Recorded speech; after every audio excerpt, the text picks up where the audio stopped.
بسم اللہ الرحمن الرحیم۔ مختصر القدوری کا 36واں باب ہے، سبق نمبر 4 میں خوش آمدید۔ آج کے سبق کے اندر ہم پڑھیں گے کہ مجوسی اور بت پرست عورت سے نکاح کرنا جائز نہیں ہے۔ عبارت دیکھ لیں۔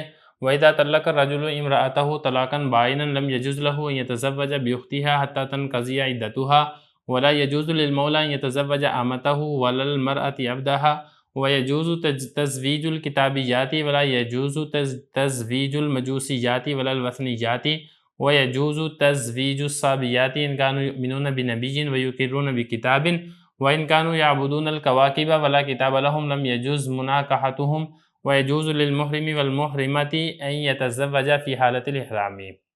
ترجمہ دیکھ لیں۔ اور جب طلاق دی کسی آدمی نے اپنی عورت کو طلاق بائن، تو جائز نہیں ہے اس مرد کے لیے کہ وہ اس کی بہن سے نکاح کرے یہاں تک کہ اس کی عدت پوری نہ ہو جائے، اور جائز نہیں ہے مولا کے لیے کہ وہ اپنی لونڈی سے نکاح کرے، اور نہ ہی مالکہ کے لیے جائز ہے کہ وہ اپنے غلام سے نکاح کرے، اور جائز ہے کتابی عورتوں سے نکاح کرنا، اور جائز نہیں ہے مجوسی اور بت پرست عورتوں سے نکاح کرنا، اور جائز ہے سابی عورتوں سے نکاح کرنا اگر وہ ایمان لاتے ہوں کسی نبی پر اور کسی کتاب کا اقرار کرتے ہوں، اور اگر وہ بتوں کی پوجا کرتے ہوں اور ان کے پاس کوئی کتاب نہیں ہے تو ان سے نکاح کرنا جائز نہیں ہوگا، اور جائز ہے محرم اور محرمہ کے لیے کہ وہ حالت احرام میں نکاح کریں۔ عبارت ہو چکی ہے، ترجمہ ہو چکا ہے، اب چلتے ہیں اس کی تشریح کی طرف۔ گزشتہ سبق کے اندر ہم نے کچھ مسائل پڑھے تھے جس میں صورتیں گزری تھی جہاں پر نکاح کرنا جائز نہیں تھا۔ آج کے سبق کے اندر بھی کچھ مزید صورتیں ہیں جن میں نکاح کرنا جائز نہیں ہے، اور اسی طریقے سے بعض صورتیں ہیں جن میں نکاح کرنا جائز ہے۔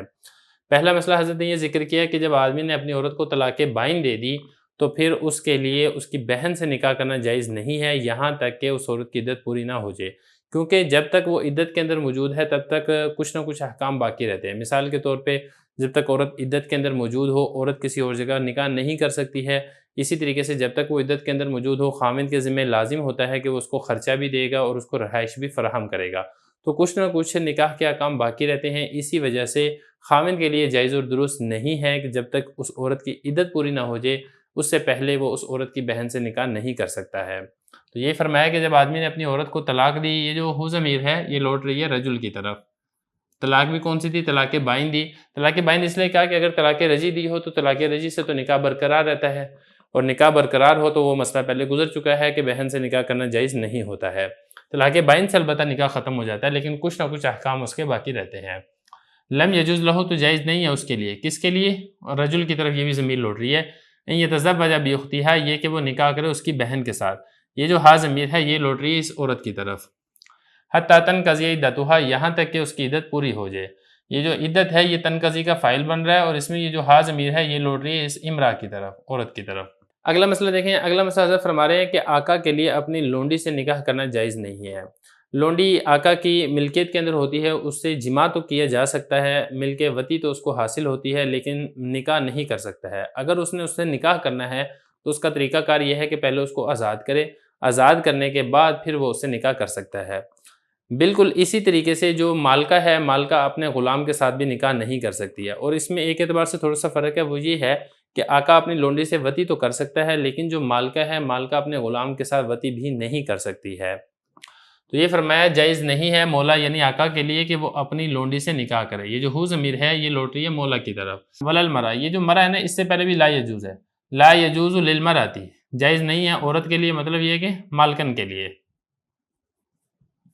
عبدہا، یہ جو ہا ضمیر ہے یہ لوٹ رہی ہے اس مرا کی طرف کہ وہ اپنے غلام سے نکاح کرے۔ آگے دیکھیں وَيَجُوزُ تَزْوِيجُ الْكِتَابِيَّاتِ، کتابی عورتوں سے نکاح کرنا جائز ہے۔ کتابی عورتوں سے مراد ہے یہودی اور عیسائی عورتیں، چونکہ وہ ایک نبی کے اوپر ایمان لاتی ہیں، آخرت کے اوپر ان کا ایمان ہوتا ہے، اسی طریقے سے آسمانی کتاب پر بھی یہ ایمان لاتی ہیں، تو لہذا ایسی عورتوں سے نکاح کرنا جائز ہے۔ جائز ہونے کا مطلب یہ نہیں ہے کہ ایسی عورتوں سے نکاح کرنا اچھی بات ہے، ایسی عورتوں سے نکاح کرنے سے گریز کرنا چاہیے، بلا ضرورت ان سے نکاح نہیں کرنا چاہیے۔ لیکن البتہ اگر کوئی نکاح کر لیتا ہے تو یہ نکاح درست ہو جائے گا، لیکن شرط یہ ہے کہ وہ صحیح طور پر کتابی ہوں۔ آج کل کے دور کے اندر بہت سی عورتیں ایسی ہیں جو خود کو یہودی تو کہتی ہیں، عیسائی تو کہتے ہیں، لیکن وہ ملحد ہوتی ہیں، ان کا کسی دین اور کسی مذہب کے اوپر اعتقاد اور ایمان نہیں ہوتا ہے۔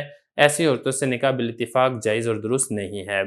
تو یہ فرمایا کہ جائز ہے کتابی عورتوں سے نکاح کرنا۔ آگے دیکھیں ولا یجوز تزویج المجوسیات ولا الوثنیات، مجوسیہ عورت سے نکاح کرنا جائز اور درست نہیں ہے۔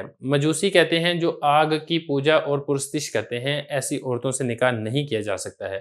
اسی طریقے سے وثنیات یہ وثن کی طرف منسوب ہے۔ وثن کہتے ہیں بت کو، یعنی جو بت پرست عورتیں ہیں، مشرکہ عورتیں ہیں، مشرکہ عورتوں سے بھی نکاح کرنا جائز اور درست نہیں ہے۔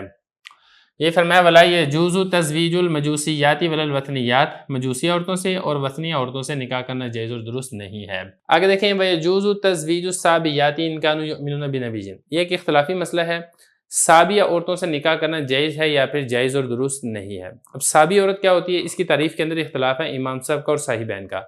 امام صاحب رحمۃ اللہ علیہ فرماتے ہیں کہ صابی عورت وہ ہوتی ہے، یہ ایک ایسا فرقہ ہے جو کسی نبی کے اوپر ایمان بھی لاتے ہیں اور کسی آسمانی کتاب کے اوپر بھی ایمان لاتے ہیں، چنانچہ یہ اہل کتاب کے اندر داخل اور شامل ہیں۔